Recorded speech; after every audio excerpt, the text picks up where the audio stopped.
All right, welcome in here on a very Wednesday. I'm pretty sure it's Wednesday. We're going to go with Wednesday, February the 28th. It is the college basketball tip-off show powered by WagerTalk.com. Big night here, actually, as we wind down the regular season. Tournaments just around the corner. And then, of course, the craziness known as March Madness will be here. But couple of good opportunities for you.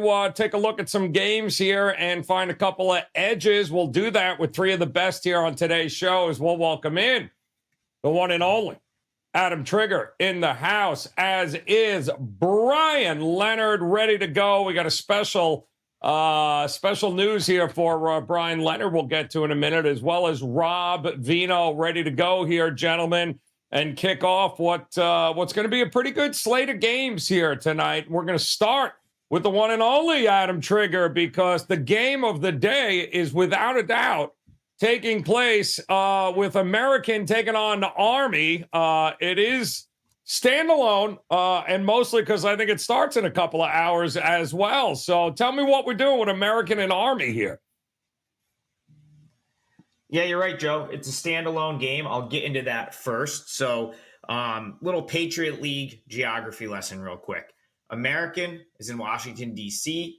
It's the furthest south. They have sort of the trickiest travel. It's not so bad going to American because, of course, D.C. is a huge, very accessible airport. But sometimes it's tricky for American to have to come and play, the teams that are furthest north, specifically the New York teams. This has happened in years past, and it's happened again this year, where they had to go play in Hamilton, New York, on a Sunday, and they don't play Army until Wednesday. It's just how the schedule worked out. Sometimes they give this league the standalone spot on Monday night early, but they didn't have it this week. So American got to Hamilton on Saturday night, and they never left. They played the game against Colgate, scored a big upset win on Sunday, and went straight to West Point for the rest of the week, which is, it's not ideal. Let's put it that way. It's like there's not a whole lot to do there. They probably have been living in a hotel for a couple of days. I know they've been practicing at the arena, but it's also the reason this game's at 4 p.m. because they bumped it up so these guys can actually get home tonight. So really, like, less than ideal travel there. For American, this is not normal in this league. Like the way they set the Patriot League up, typically it alternates home road. So you go on like a bus trip, come back and play a home game. You don't see many multi-city sort of road trips in this league. So not the norm. That's not something that they've had to really endure all season. I don't think that really does them any favors. And, certainly coming off the Colgate win, the biggest win of their season, I mean, tough to win up in Hamilton, New York. I think Colgate's lost maybe 5 or 6 home games in like the past 5 or 6 years. So it certainly feels like a potential letdown spot for American now, just kind of having to hang out for a few days and then play a day game at Army. Probably won't be much of an atmosphere, won't be much of a crowd there. The other thing that's really important to note with the Patriot League, it's one of the only leagues that still does campus site conference tournaments. So these games, as you get to the end of the year, where in other conferences, you wonder how much they care in terms of motivation. They know they're going to their conference tournament. In this league, it's really important because a lot of these teams are still jockeying for position, whether they'll have to play on Tuesday, which is the situation Army's in, or whether they'll get a home game, as opposed to having to go on the road, which is the situation American's in right now, trying to stay, in one of those top. Well, Colgate's already won the league, so trying to stay in either 2, 3, or 4 to make sure they get their quarterfinal game at home. Army right now, they could finish as low as 9th, which is probably the worst case scenario, because they would not only have to play, but they'd have to go play on the road on Tuesday of next week before playing the quarterfinal game on Thursday. However, Army, if they can win their final 2 games via, having the tiebreaker with Boston University, could finish as high as 6th, which gets them out of the Tuesday game. So a lot to play for still here, despite the fact that they're, sort of toward the bottom of the league. Now, Army, they played American back in mid-January, got blown out.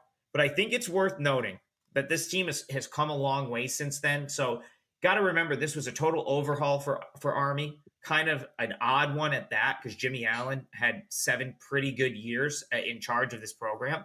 Kind of like just was like fired at the end of last year. I think they said they parted ways, but really he was let go.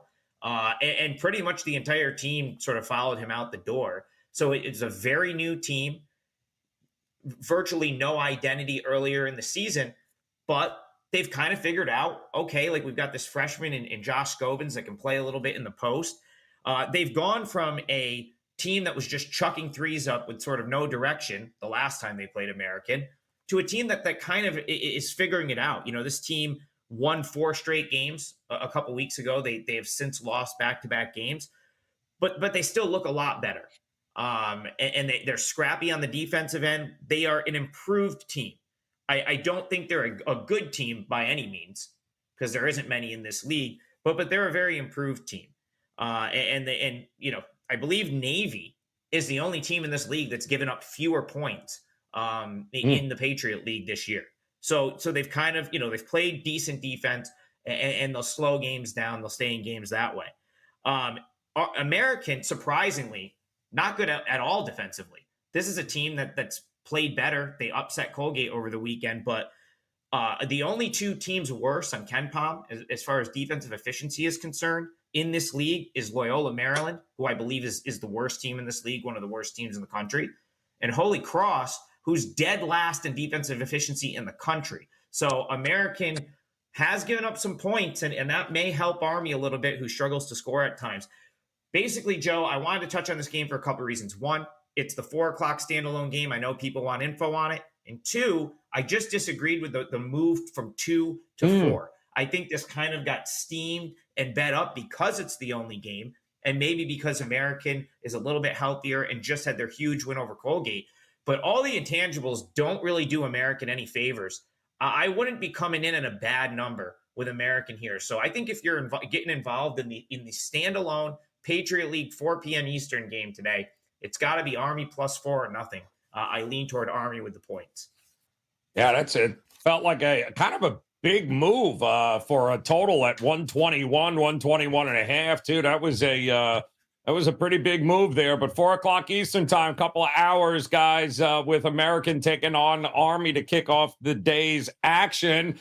We do have a couple of teams you probably heard about. Brian Leonard's going to break down for us here. And Brian, it's a very special day for you here at Wager Talk because, being the first is pretty special, which means it doesn't happen an awful lot. And you have your very first 5% best bet in college hoops tonight at your page at Wager Talk. So we'll get into that coming up with your best bet, but just wanted to let folks know that is available on his page at wagertalk.com.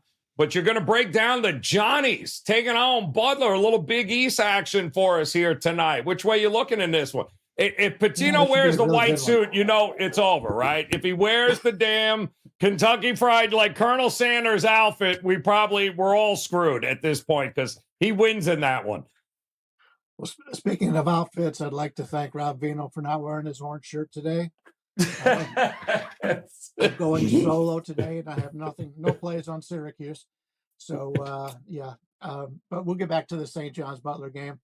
The Red Storm 16-12 on the season, but just 8-9 in Big East action. They beat Butler 86-70 way back in early January. I believe it was January 2nd. So it's been a long time since they played this team. But they've really struggled since. They've dropped 8 of 12 as of late, but they are off back-to-back wins over Georgetown and Creighton. The Creighton game really impressive. Most of the St. John's success this year has been at home, 10-5 record. On the road, the Red Storm have lost 5 of 6 of late, with that lone victory coming against the Hoyas. Georgetown Hoyas, 2-15 in league play. So this is a team in St. John's in what is really a near pickup situation here. I'm looking to fade on the road. For Butler, not only is the Butler playing with revenge from the earlier meeting, they've lost 4 straight games, 3 by double digits, including the last 2 games on this court to Marquette and Creighton. The losses to those 2 teams were in revenge games for the opposition. So those superior squads had extra motivation. We just don't see that tonight from St. John's. The program has really done enough to set themselves up for an at-large bid. the game means much more to Butler here, and we're getting them in basically a pickup situation. I think it's 1.5. Big revenge game, Butler. We'll take Butler. I like the team playing at home. And St. John's really has not impressed me when they've gone on the road. Yeah, no, it's not been impressive. Not like Patino suits have been very impressive here over the last month or so. Here, Rob Vino, you know all about that Patino suit, man. That white suit is dangerous. Whenever he busts out the Colonel Sanders look, we're in trouble. But you've got a pretty interesting Big East battle tonight, as well as I don't know which Creighton team shows up here tonight against Seton Hall. Vino, you got a feeling for it? I do a little bit, Joe. And the point spread in this game would make it look as if it's not an important game. But you check the standings, and the number 3 seed in the Big East is Seton Hall, half a game ahead of Creighton, who's number 4 right now. So it's an absolutely huge game for both of these squads. Played earlier in the season back at Seton Hall. You probably remember it, 97-94, triple overtime. Creighton wins that game. So if they win here, they get ahead of Seton Hall by half a game, and they own the season sweep. So the tiebreaker head-to-head would be good for them as far as seeding is concerned. If Seton Hall wins, then they maintain a 1.5 game lead, and the season series is a split. Very good for Seton Hall. So expect both of these teams to show up here. The earlier meeting at Seton Hall that I talked about went triple overtime, but it was 67-67 at the end of regulation. There were a couple abnormalities in that game, Joe, and the biggest one would be Seton Hall. I mean, you would argue he's their best player, Kadari Richmond. He goes 8 of 30 from 2-point range in that game. 8 of 31 overall. He doesn't shoot threes. He shot one that game. But 8 of 30, 25.8% from the floor. And on the season, he shoots almost 50%. I think it's 48 point something for the year. So far better shooter than what he showed in that game. A lot of misses at the rim and whatnot. You would expect that to correct itself. A lot of good looks for Richmond. Probably some fall here tonight. Other side of the coin, Creighton's Baylor Shireman. We saw him Sunday. Couldn't hit the broadside of a barn. Couldn't do that in this game either. First time at Seton Hall. 6 of 20. 30% from the floor. He and Stephen Ashworth, the point guard, 2 of the best 3-point shooters on the team. They certainly hoist up the most. They shoot 36% each. They go 5 of 19 from 3. So you can see this game was, 97-94 would make you think that this was a really good shooting track meet. For a lot of guys, it wasn't a good shooting game, and a lot of guys had open shots. I think that most of that is correctable here in Creighton. If we take a look at Creighton's last 2 games, they're coming off of that loss to St. John's on Sunday, right? You talked about it, the bright white suit for Rick Pitino. And St. John's does the job. But prior to that, of course, in Omaha last week, Creighton destroys UConn in that game. So went back and just checked to be sure, because I thought Creighton was much more of a home floor team than they are road. And their road trips are wicked in the Big East. You're coming from Nebraska all the way to the East Coast. If you look at Creighton at home in their last 5 Big East games, 85 points, 94 points, 98 points, 85 points, 85 points. They scored 85 or better in all 5 of their last 5 home Big East games. Seton Hall, surface value, we treat them as a really good defensive team. Gritty, hard-nosed, a little bit methodical tempo-wise. However, on the road, allow 80 at Villanova, 75 at Marquette, 72 at Butler, 70 at Georgetown, 74 at Xavier. So you can see where I'm going here. Seton Hall gives up a lot more on the road than they do at home. Creighton scores a lot more at home than they do on the road. Both of these teams should shoot better in this game. It's Seton Hall in a scheduling quirk. It's funny, Joe, they've had 2 3-game homestands this year in Big East play, but they haven't played a road game in 17 days. Been at home the last 3. I think the matchups work for Seton Hall in the backcourt. They worked the first time like a charm, probably work again. Creighton's not good at defending teams from getting to the rim. Of course, Kalkbrenner's standing there once you get there. But I think the guard matchups work for Seton Hall. And I think Kalkbrenner, who I think he was like 12 of 20 in that game or something against Seton Hall the first time, definitely has another big game here. Creighton should shoot way better than what they shot at St. John's on Sunday. Again, home floor has been good to them. So 143.5 look low to me.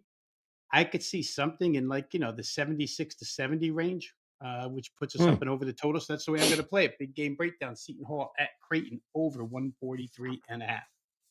All right, expecting points, not a uncommon thing there for Creighton at home games. There going up and over to 143.5. All right, we got 3 best bets coming your way here. Do want to remind you also, if you're joining us here for the first time, hit the subscribe button, become part of the WagerTalk TV family, and of course, if you're hanging out with us live here today on this Wednesday, go ahead, hit that thumbs up, hit the like button. We certainly do appreciate it as we're getting ready for a great slate of college basketball games and, of course, conference championships just around the corner here. But with this slate of games here tonight, inevitably there's one that Adam Trigger likes a little bit more than the rest. And I would imagine we're going to involve what else? The Citadel and Eastern Tennessee State here for a best bet, Trig. So it's a pick 'em price. Who you picking in this one? Yeah, so I talked about this a little bit on Wager Talk today. I wanted to circle back and hit it here because this is a 4% play for me. I took East Tennessee State +1. I see this trending toward -1. I would just money line it, lay the -110 or -115 to play the money line. But yeah, I really like East Tennessee State in this game.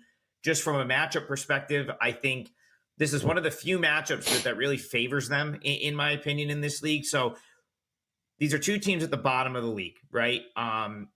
East Tennessee State, though, is far more impressive than I think some of the other teams, like the VMIs, that, in my opinion, Citadel, that are really like the bottom feeders in this league. And the only reason that East Tennessee State is this far toward the bottom of the standings is they just don't score. They really just have a hard time putting the ball in the hoop, which, there are some really good offensive teams in this league. So when you run into the Furmans, the Western Carolinas, Samford is scoring, like they'll sometimes drop 120 in a game.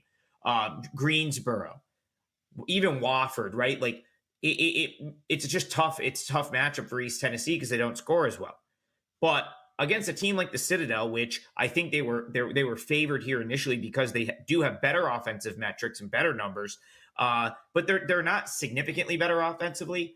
These are the types of games where I look to East Tennessee State to be able to sort of lean on the other things that they do well and grind out a couple of wins. So one of the things I think East Tennessee State is probably the best at, probably their best attribute on offense is rebounding. They've been a top 50 rebounding team all season. So, pretty big rebounding advantage here, in my opinion, against Citadel. They should be able to score some points just off of second chance points. And the other thing that I think gives them an edge here is their defense, but specifically the athleticism of their guards. So, they're very good at contesting shots. It's another team that's very scrappy defensively, but Citadel just doesn't have the athletes that they do, in the backcourt. And what Citadel really struggled with in the first meeting was getting into the paint and getting easy buckets. It turned into, a lot of 3-point shots, and Citadel went 4 for 23 from 3 in the first meeting in what ended up being a loss. Now, it was actually a more lopsided loss than that final score suggests. So East Tennessee escaped with a 62-60 win in the first meeting, but they were up by as many as 15. And I believe they went 6 for 13 from the free throw line, which sort of allowed Citadel to climb back in. They ultimately couldn't finish off the comeback. East Tennessee State escapes with a 2-point win, but didn't cover the 6.5. So they were a 6.5-point home favorite in the first meeting, flipped to now an underdog on the road. I don't see much of a home court advantage here for Citadel. It's a pretty big arena for not in the SoCon, 6,000, which is roughly what that a lot of those teams play in that conference. But Citadel maybe gets 1,500 for a game. It's not going to be like an overwhelming atmosphere here. And they haven't historically not that great at home, and this year 7-6 at home. So I just think in this game where I'm not going to really give much for home court, it's not like East Tennessee has been far worse on the road than they have been at home. I just think I'd prefer the better team here. And East Tennessee, if they can find a way to score some points, there's no question in my mind they win this game. So I'll take the Bucks +1, pick, -1, whatever it is. But this is a 4% client play for me. I think they get it done on the road tonight. All right, expecting East Tennessee to get it done on the road. Remember the good old days when Citadel was just an automatic overplay? Just now they can't score at all. But they used to be one of the fastest tempo teams in all of college basketball. They were easy money. But tonight, Eastern Tennessee looks like has flipped to be the favorite here in some spots. So that is who Trig is all over here tonight for a best bet. All right, Brian Leonard, we mentioned it earlier. You got a best bet for us here on the show in the Sun Belt we'll get to, but you also have your very first 5% best bet in college basketball here tonight. Tell us what you got going on. Yes, the only play I've got on the card today, the big 5% in college basketball. Currently ranked number 5 on the site in college basketball profit on the season. And the vast majority of my plays are 2% plays. So it tells you how well we've done that we're up to number 5 in profit, releasing a bunch of 2% plays. So it's been a really good season for us. Love this game tonight, and it's up there right now, 5%. And we've done very well in our history on 5% plays on the site. You all know about how we've done in the NHL. Very good in other sports as well. So we'll keep it at that. And we'll head to, as you mentioned, the Old Dominion Appalachian State game tonight. And this one kind of reminds me of the game since the last time I was on. I took an underdog that should have won outright. It was a big underdog, I believe, a 9-point underdog. And this one looks very similar to that. I don't expect the outright win here, obviously, as Old Dominion is going on the road. But I do see a favorite who is probably just going to look past this game, and that's Appalachian State. A quick revenge game for the Monarchs, who did lose at home to Appalachian State, 82-67, just 6 days ago. Last time out, they broke their 6-game losing streak with a victory over Coastal Carolina. Old Dominion's played better on the road than they have at home this season. They've been much more competitive on the road. The losses on the year have been by 5, 15, 4, 7, 15, 13, 5, 13, 9, and 5 on the road. So they've been able to stay in a lot of games in which they've been outclassed. They are going to be outclassed tonight, as Appalachian State is clearly the better team. But I like the situation here for Old Dominion. App State's 24-5 on the season, 14-2 in the Sun Belt. They've won 13 of 14 games overall and are cruising to the conference title. I can't see the motivation to blow out this Old Dominion team. They can't wait for this regular season to end. Old Dominion is still a team that's playing with a little bit of pride. They got that victory last time out. I think they gave them a pretty good game here. And the line's moved about a half a point towards Old Dominion. But I think Old Dominion at this number, 14 and a half, is pretty much of a gift. I can't see Appalachian State really pulling out the dogs here and really running up this score. So give me Old Dominion as an ugly underdog here, and we'll play that as our best bet on the show today. Ugly it is, but it's the uglier, the better here for you, Brian, over the last couple of weeks here with these disgusting dogs that have been not only covering, but almost winning outright. And Old Dominion certainly fits that bill here tonight. Don't forget his 5% best bet, first one of the season, available on his page at WagerTalk.com. Rob Vino, ACC bound here tonight. And boy, talk about a team that could use a win here. Virginia taking on Boston College here. And who to thunk it? Pick'em price here. How the mighty have fallen in Virginia. Tell the folks what you got going on at Wager Talk and tell us who's going to win this debacle here tonight between the Cavs and Boston College. Yeah, real quick, Joe. Over at Wager Talk, you'll find a 4% best bet up and available. WagerTalk.com, along with 3% plays. So a 4-day card over at WagerTalk.com, split amongst college and NBA action. But let's look at this, Joe. This is ugly. Obviously, Virginia makes it ugly. And this is why people like me shouldn't come on Monday's show and absolutely shred Tony Bennett and Virginia, because then 2 days later you need him. So now I have to ask Tony Bennett and apologize and say, please get me a W here and cash a ticket. But there's reasons why. I mean, it's a meaningful game, obviously, for Virginia, especially. Looking to right the ship, as you mentioned, bad the last couple of games. They've actually lost 3 out of 4. You take a look at what's going on for Virginia over the last 4 games. They lose 54-44 to North Carolina. They lose 74-41 at Virginia Tech. 2 games before that, they lose at home, surprisingly, to Pitt 74-63. The last 2 games, the offense just abysmal, right? I mean, 44 and 41 points, 85 points combined in 2 games. And the shooting is really what catches your eye. I mean, 27.6% from the floor, 32.7% from the floor. What's worse is this is the second best 3-point shooting team in the ACC. And they go out the last 2 games and shoot 14.3 and 16.7. Something's got to give. BC is not a good defensive team. I would expect Virginia threes to fall in this one. If you just look at the matchup specifically here, I think some of the keys, Virginia's 3-point defense, Virginia's ability to defensive rebound, and Virginia's tempo, all 3 should affect Boston College in this game. UVA, the number 3 defensive efficiency team in the ACC, 4th in 3-point defense, and obviously 15th in tempo. Probably, I didn't check them nationally, but I'm going to guess they're 358 or less out of the 361 or 363 in the nation. Home comp game here for Boston College to me would be Notre Dame. Slow, methodical, a lot of defense, no offense, but they don't shoot anywhere near as good as Virginia when Virginia is right. BC won that game 63-59. Virginia's going to tempo BC down just the way that Notre Dame did in that contest. And when I look closer at BC at home floor, Chestnut Hill hasn't been any great advantage for this team. I mean, they've lost to FSU here, should lose to North Carolina. They did. They've lost to Wake, but their home wins. Once again, Notre Dame, Louisville, Miami haven't really beaten anybody at home. So I don't know that the home floor means a heck of a lot here. I think for what it's worth, Virginia, the disparity in defense, the old adage, defense travels. I think that disparity really works here. Boston College hasn't slowed anybody down all season long. They're dependent upon threes. Virginia, likely. I mean, they just played Wake Forest. The top 4 3-point shooting teams in the ACC, Virginia doesn't have a lot of games against them. First of all, they're the second best, so you can't play yourself. But they haven't played Duke, and they played Wake Forest and held them to 47 points.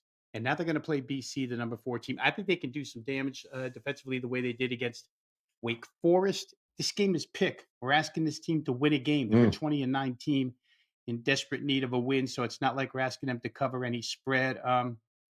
Once again, Tony Bennett, I'll apologize here, but I think you're the right side here tonight. Virginia, pick them over Boston College. Seems to be the way of the money, too, because BC opened somewhere in the vicinity of 1.5, 2, and now we're staring at pick.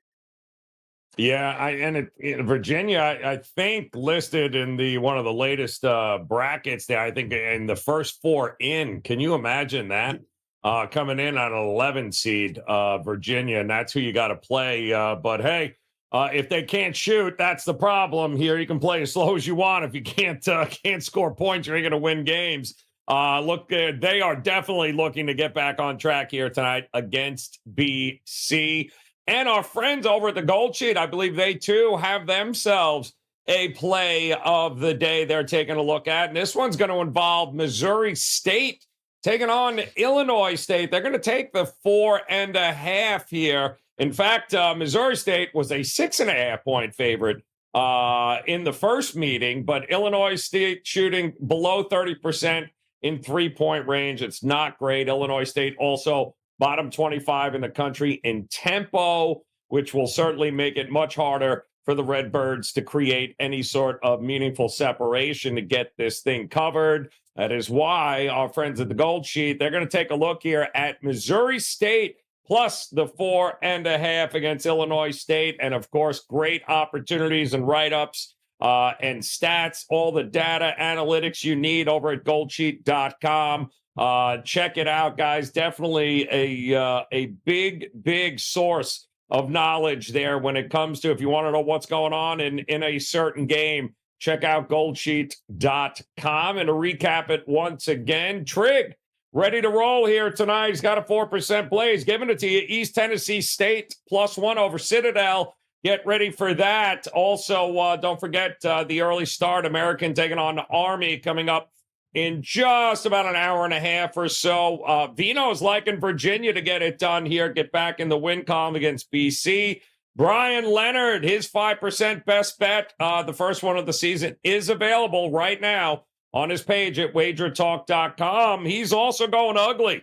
Old Dominion plus 14.5 against App State. Take it. They've been cashing left and right with him on the show. And Missouri State plus 4.5 for our friends from the Gold Sheet. All right, that will do it for us here today. Plenty more college basketball still coming up this week as we work our way towards conference championships, and we'll have plenty of content on that coming up for you, not to mention, of course, March Madness. But in the meantime, hit that subscribe button, become part of the Wager Talk TV family. And, of course, hit that thumbs up if you could. We would certainly appreciate it. We'll be back again tomorrow with another edition of the College Basketball Tip-Off Show. Until then, best of luck with all your plays tonight, guys. We'll talk to you again soon.